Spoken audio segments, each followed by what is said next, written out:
Did the WNBA refs have it out for Caitlin Clark last season? Because after watching the footage, I have some serious questions. We're talking missed calls, blatant no calls, and some of the softest technical fouls you've ever seen.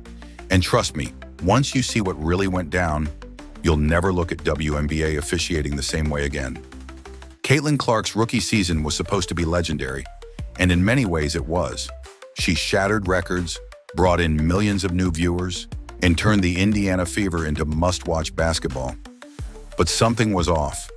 Every game, it felt like she was getting hammered, bumped, and straight up assaulted on the court, with barely a whistle to be heard. One of the worst examples, the Dijonai-Carrington eye poke incident. Clark goes up for a pass, Carrington swipes at the ball, misses, and boom, her fingers go straight into Caitlin's eye. Clark drops to the floor, clearly in pain. The refs didn't even review it, but in that same game, another player got called for grazing someone's arm. Make it make sense. And then there's the infamous backboard tech. Clark misses a shot, taps the backboard out of frustration, something that happens in literally every level of basketball. And the ref hits her with a technical for disrespecting the game. Are you kidding me? Meanwhile, other players are out here screaming at refs, throwing towels and getting nothing. But the real issue isn't just bad calls, it's a pattern. If you look at the stats, Caitlin Clark got hit with nearly 20% of all flagrant fouls in the entire WNBA last season. And here's the kicker. 80% of those came from just one team, the Chicago Sky.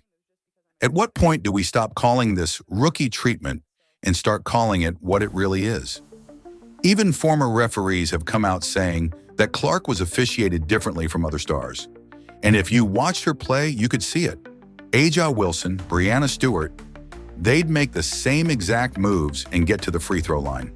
Caitlin? More often than not, she was picking herself up off the floor while the refs swallowed their whistles. And this isn't just about Clark, it's about the WNBA as a whole. The league is at an all-time high in viewership, ticket sales, and media attention. But if the referees keep botching calls, letting stars get roughed up with no consequences, and ignoring the obvious double standards, it's going to push fans away instead of bringing them in. So, what now? The Indiana Fever have done everything to set Caitlin up for success this season.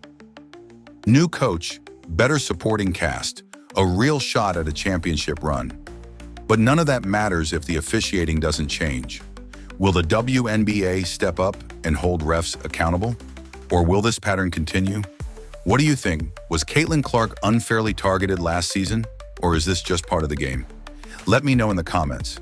And if you made it this far, hit that like button and subscribe for more breakdowns like this.